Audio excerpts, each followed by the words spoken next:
On Friday evening, I arrived home weary but optimistic. After a week of shuttling between planes, fixing issues, and tracking down mechanical problems, I yearned for a tranquil night with my charming spouse. With 22 years of marriage behind us, our 3 children having flown the nest to start their lives independently, I envisioned an evening of quiet romance, perhaps a fancy outing exclusively for the two of us. I entered through the garage, dropped my bag, and headed into the kitchen. The kitchen counter was strewn with bills and mail, nothing new. As I sifted through envelopes, I heard footsteps from upstairs, followed by someone hastily descending the stairs. A moment later, Lormie's stunning 45-year-old wife emerged in the living room, wearing her robe that used to quicken my heart rate whenever she donned it. In that instant, a part of me reacted to her as I always had. "Oh," she said, halting suddenly, "you're early. I wasn't expecting you for another hour." Glancing at my watch, I confirmed, "Yes, I'm early. Not by much, though. What's happening? Are we going somewhere?" She hesitated, looking away from me, and replied, "Well, I'm leaving. I'm not sure about your plans." And with that, my weekend crumbled in a single sentence. "What do you mean you're leaving? Where are you going? With whom?" I queried, already spotting a well-packed overnight bag on the end of the couch. She hesitated for a moment too long. "I have a date. With Thomas Whitaker. For the weekend. I'll be back Sunday night. We can discuss it then." Stunned, I stood there like a fool, struggling to process. "What in the world did you just say?" But she didn't linger. She spun and dashed upstairs, her robe swirling behind her, and I heard our bedroom door slam shut. What on earth is happening? Is this actually happening? Dear friends, if you enjoy this story, please like and subscribe to our channel. It will motivate us to make more videos like this for you. Is she really doing this? My hands trembled. A combination of fury and disbelief pulsed through my chest.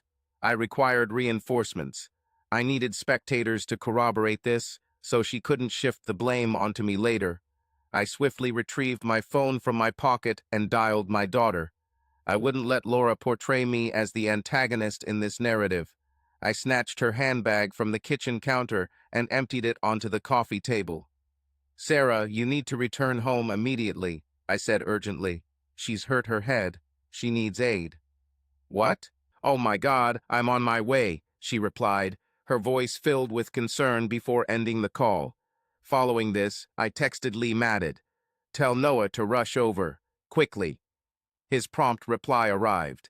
"Dad, what's going on?" I disregarded it. Then I phoned her parents, gave them the same account, the same bewilderment, the same mounting alarm. Simultaneously, Laura's handbag contents scattered keys, credit cards, lip gloss, and a dozen Trojan condoms. A dozen. I had a vasectomy 15 years prior. Beneath that, an email confirmation from the Marriott Hotel in Kenworth for rooms 703 to 710. What on earth? Thomas Whitaker, a familiar name. He was one of Laura's pediatric surgeons at the hospital.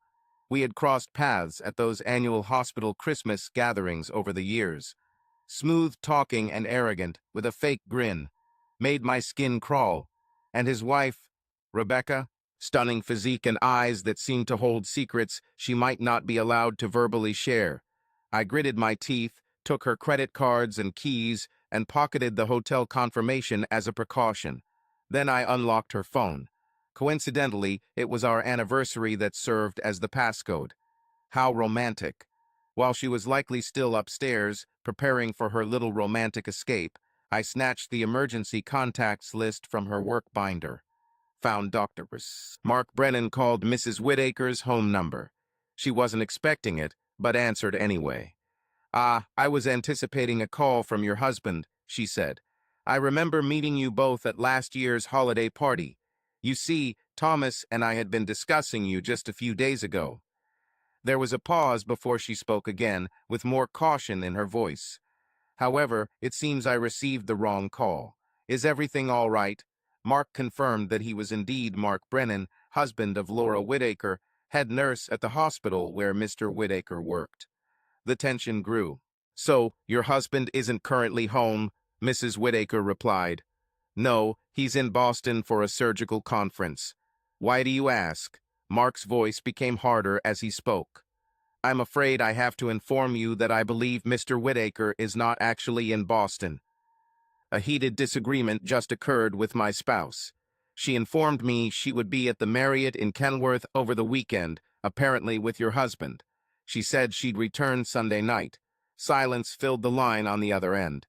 What? What do you mean? I believe we're both being deceived. I have their reservation confirmation via email. 7 connecting rooms, 7th floor, from today until Monday. Another extended pause followed. Then a sharp breath escaped her. I've saved your number, Mark Brennan. I'll get back to you. I can no longer tolerate this deceit. The call ended. I forcefully hung up the phone, my hands still trembling. A single thought raced through my mind. This rabbit hole is far deeper than I thought.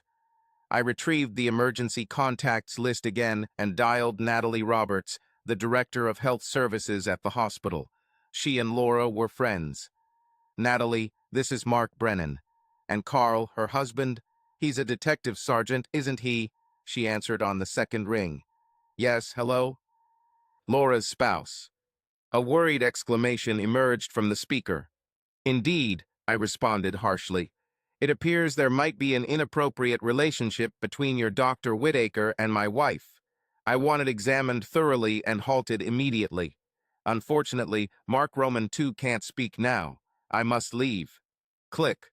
What on earth? Shortly afterward, Laura's phone began vibrating on the counter. I answered instinctively. Before I could utter a sound, a panicked voice whispered from the speaker. Laura, he discovered it all. He knows everything. What did you reveal to him? It was Natalie. I didn't share anything. Just let her worry. Not only that, Laura's voice echoed weakly from somewhere upstairs. But he's figuring things out. There was a long, tense sigh from Natalie's end. Good luck. Click. I stared at the phone for a moment, then scrolled through the call log. Found Natalie's home number. Dialed. After 4 rings, a man picked up. If your call pertains to my cable service, let me clarify, I am Mark Brennan, you interrupted. Carl, her husband. Apologies for the confusion. I've been receiving numerous spam calls today. All good, though. Everything okay? A moment of hesitation, then. Is Natalie at home? No, I'm looking after the kids as Laura is away on a hospital team building retreat this weekend in Philadelphia. Why do you ask? A deep breath and a sigh followed. Carl, it seems that retreat might not be what it appears to be.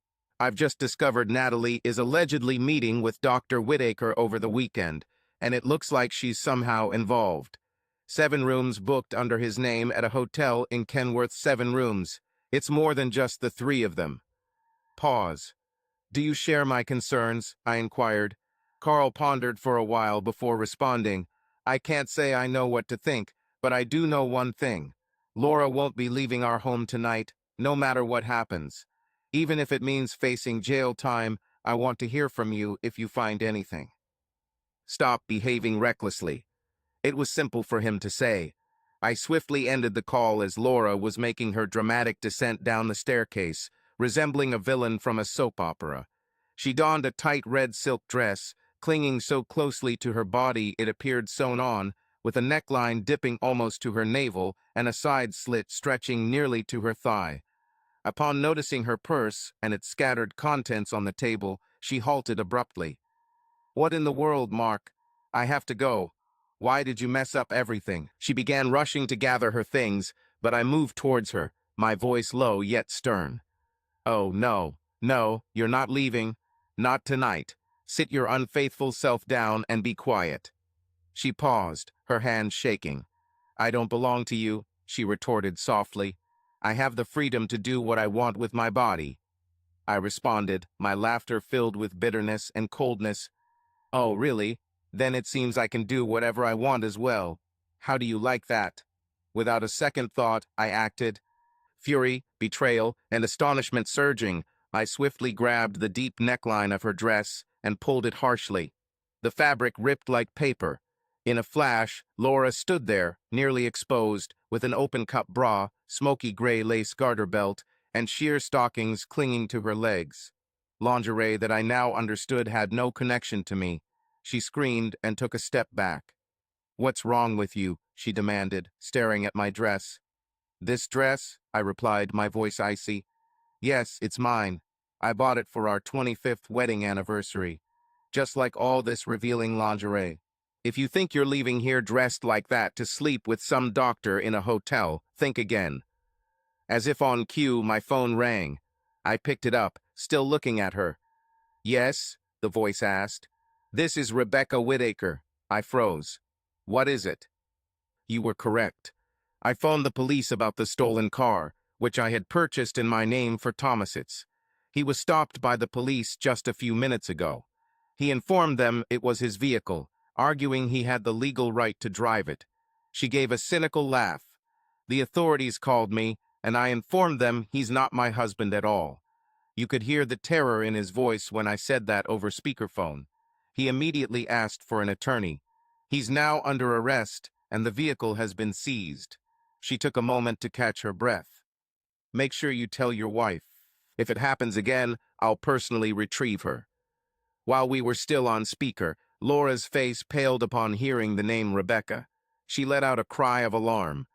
"What have you done, Mark? Oh my God!" Just then, as if in response to the uproar, our children burst into the house through the front door. "Dad, what's happening?" "Mom, are you all right?" Liam asked with wide eyes, while Sarah quickly rushed over to check on her mother. "Child, Mom, what's with your dress?" Their gaze shifted to me, and I could sense the growing disapproval. Then Liam confronted his mother, teeth gritted. "What on earth are you up to, Mom? What is this?" Sarah indicated a heap of clutter on the coffee table. "A dozen packs of condoms in your handbag. Really? For water balloons, maybe?" "I don't know how they got there," Laura murmured, shuddering. "They're not mine." "Oh, really?" Liam retorted sarcastically. "And where were you off to? A romantic getaway without Dad? That's what I'm guessing." "I have the right to make my own choices," Laura retorted more forcefully. "It's my body." The remorse was evident on her face as soon as she spoke. The kids stared at her as if she had offended them. She then mumbled more softly, "It's private." Noah appeared from the kitchen, carrying an envelope. "Dad, here's something I found on the counter." He handed it to me, casting a disgusted look at his mother. Laura's eyes widened. "Don't read that," she exclaimed, leaping off the couch, the tattered pieces of her dress hitting the floor. Sarah hurried to her side, attempting to cover her with a blanket. "Mom, stop," I commanded. "And be quiet." I unfolded the envelope. "My dearest husband," I read out loud. "My sister is looking after her mother and needs assistance. I will be with them this weekend and will return home Monday evening. Kisses and hugs, Laura." The kids exchanged worried glances, unsure of what to believe. It dawned on me that she must have penned the letter before my arrival, catching her in the midst of a lie, her entire scheme unraveling in real time. And indeed, it seemed as if fate was preparing popcorn and settling down for the spectacle. The doorbell chimed. Before Noah could reach the door, it opened and Laura's parents burst in. "Laura, are you all right?" her mother asked. "What on earth is happening here?" bellowed Laura's father. Dazed, Laura collapsed in the living room, almost completely undressed. "Hello, Mom." "Hello, Dad," I said, worn out. "Welcome to the center of chaos. Your daughter has just potentially destroyed our marriage and her entire life and career." Laura's mother knelt by her, stroking her hair anxiously while Sarah waved a cushion over her, trying to revive her. In contrast, Laura's father stood stiffly across the room, his arms crossed, his face growing redder by the moment. The tension in him seemed palpable. I recounted everything Laura had done: the hotel booking, the lie to the kids, the falsified lettering, every detail. The room grew colder still as I spoke. As Laura regained consciousness, she surveyed the room, taking in her parents, her children, her tattered dress, and me standing there, arms folded. She burst into tears and gripped her mother's arm, pleading, "Assist me." "Help me, Mom," she sobbed. "Oh, you need help," I retorted sarcastically. "Perhaps you should contact your sister." You were supposed to aid her in caring for her mother this weekend, weren't you? Maybe she can repay the favor. I retrieved a fabricated letter from my pocket and handed it to her father. As he read it out loud, I phoned Amanda, Laura's sibling. After a few rings, she answered. "Hello, is this Mark?" I inquired. "Yes, Amanda. How is your mother?" "She's fine. Doing exceptionally well, actually," she continued, praising Laura for being so helpful that week. I gritted my teeth. "May I speak with her, please?" "Well, she's occupied at the moment, but I can ask her to call you back later." In the background, Laura's mother interjected abruptly. "Give me the phone." A moment later, Laura's mom snapped into the receiver. "This is unnecessary, you selfish little..." The conversation escalated into a heated argument. Amanda was shouting anguished cries over the phone, prompting Laura's mother to respond with equal anger. Overwhelmed, Laura collapsed onto the floor once more, weeping publicly before her family and I. Bitterly, she murmured, "Don't worry about my health, Amanda," after her mother ended the call. As if on cue, my phone rang again. It was Carl. "Mark, this is Carl. You were correct," he said somberly. "We have a warrant for the Marriott. 7 rooms, just as you predicted. We used a missing person pretense and searched the place thoroughly. A total of 12 people were found: 3 male doctors, 4 female doctors, 4 nurses, 1 HR manager." He paused, then apologized. "I'm truly sorry, man." "I am too, Carl," I replied softly, "but that's how it is. Thanks." I ended the call and turned my attention to Laura, now sitting dejected at the foot of the stairs like a hurt creature. "Go upstairs. Put on something appropriate. Pack your bags and depart from my home." She whimpered, but eventually mustered strength to rise, shaking. She started to leave, but paused halfway up the stairs, bowed head. "Please, please don't abandon me like this." I retorted sharply. "Now you show concern?" "Following your 'it's my body, I can do as I wish' nonsense. You recall the countless times I could have strayed? The waitress at the diner, she comes to mind. The saleswoman at the Lincoln dealership. Even your sister flirted with me when you weren't around. But I didn't, because I loved you." My voice quivered slightly. "And this is how you reimburse me." She burst into fresh sobs and hurried up the stairs, a high heel echoing behind her. The living room fell into an uneasy quietness. After a pause, Sarah murmured softly, "I'll go check on her. Ensure she doesn't make any reckless decisions." 30 minutes later, Laura returned, seeming like someone battered by a hurricane. Her disheveled hair, smeared makeup, worn jeans, and aged hoodie hinted at a decade's passing. She trudged her suitcase along as if it weighed a ton. Noah positioned himself near the front door to confront her. "Don't worry, Mom," he said, his tone brimming with mock concern. "Adrian and I will see to it that your next wedding doesn't clash with any of your retreats for intimacy. It seems you forgot to include us in this event." Adrian was Liam's girlfriend. Clearly, their relationship had progressed. A mental picture of Laura's second wedding formed. Laura stood frozen at the door, desolate. Her mother assisted her down the steps gently. Her father hesitated before addressing me seriously. Is there any possibility to mend this? She evidently needs help." "Perhaps nothing transpired," I stated curtly. "If she wishes to speak with my legal representative, that is her prerogative." He tried to console me. "She cares for you, son," he whispered. I gazed back at him unyieldingly. An odd demonstration of affection. I faced her father and retorted, "An unusual display of affection. That's the pattern with individuals like them. They resort to the same tired alibi. Consenting adults. No one truly harmed. They only express remorse when caught." True to form, the repercussions swiftly followed. It was revealed that Dr. Whitaker hadn't just reserved the rooms for a romantic weekend getaway, but had used the hospital's corporate card to pay for the entire affair: accommodations, drinks, catering, the works. They attempted to conceal it, of course, through public relations and internal investigations, claiming personnel privacy. However, their efforts were futile. 8 of the attendees were found to have been either on duty or attending a fictitious hospital seminar at the time. After the revelation emerged, numerous marriages disintegrated, ours among them. We were merely one in the destruction's path. This wasn't their first infidelity, but it was definitely their last for me. Divorce proceedings ensued. What other option was there? Despite my character, I am not vindictive or confrontational. I maintain a peaceful demeanor. I repair aircraft for a living, mending faults and keeping engines soaring. Drama is not in my nature, but alas, I deeply loved her more than just my belongings, as the old rom-com goes. Thus, instead of hastily filing the papers, I waited, observed, listened. She sought counseling. The kids stood by me. They recognized my persistence and saw my efforts. However, it was painful. It felt like an unexpected impact from an unseen train. All along, I couldn't help but question myself.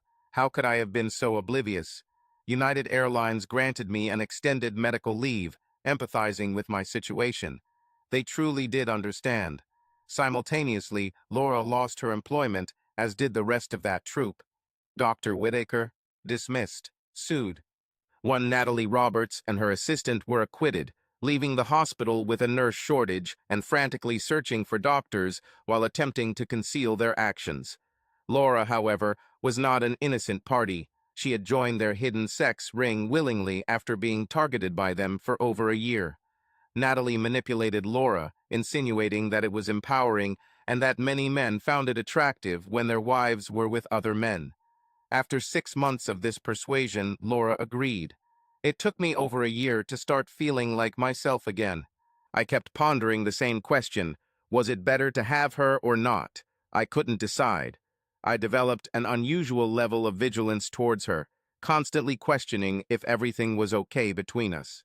I noticed the signs of her strain as she maintained her facade. Yet, she persisted with therapy. She heeded advice from her parents and children. She observed that I was searching for reasons to regain trust. And again, she told me she still loved me. God help me, I believed her. Eventually, I filed a lawsuit against the hospital and Dr. Whitaker. Rebecca's divorce case came before mine, but I was ahead of many others. Ultimately, Wyme and our children agreed to a confidential 6-figure settlement. The remaining plaintiffs shared a larger payout. Damage control, hush money, call it what you will. As for Laura, she couldn't appear in public for months. I'm still unsure if her friends still speak to her now. Was I fortunate in the end? Perhaps. I acted just in time. My brain functioned at its peak when it mattered most, and I had my children and a few faithful friends supporting me when everything fell apart. Did I undervalue my marriage? Possibly. No longer the case. It took over a year for our return, yet here we are. Surprisingly, our intimate life has improved. It's raw, vulnerable, authentic. Sometimes she cries afterward, deep sobs filled with remorse, wishing she could mend everything that was broken. It's not flawless, but we're healing. And be assured, I'm no pushover. Approximately 8 months following the ordeal, I encountered Whitaker at the gym. He appeared self-assured, as if he were still invincible. I waited till he was alone. Then I brutally assaulted him, fracturing 3 of his fingers and damaging 1 testicle. Any remaining allure he possessed, I stripped away from his face. Fortunately, I was accompanied by an off-duty officer at the time. Call it destiny or poetic justice. So, yes, life continues. Yes, I know my actions may seem harsh, tasteless, even cruel. But don't underestimate me. When my wife is at stake, I won't stay silent like a feeble, spineless man. You shatter my emotions, I'll fracture your features. Straightforward arithmetic. In essence, that sums up the narrative. Quite a roller coaster journey, isn't it? If you're persisting, if you're tuned in, perhaps you're contemplating, wow, this can't be genuine. But let me assure you, your actual life doesn't seek approval to become chaotic. It just does so. It topples you over, wounds you deeply, and challenges you to get back up. So consider that your head's up. Stay vigilant. Recognize who shares your bed.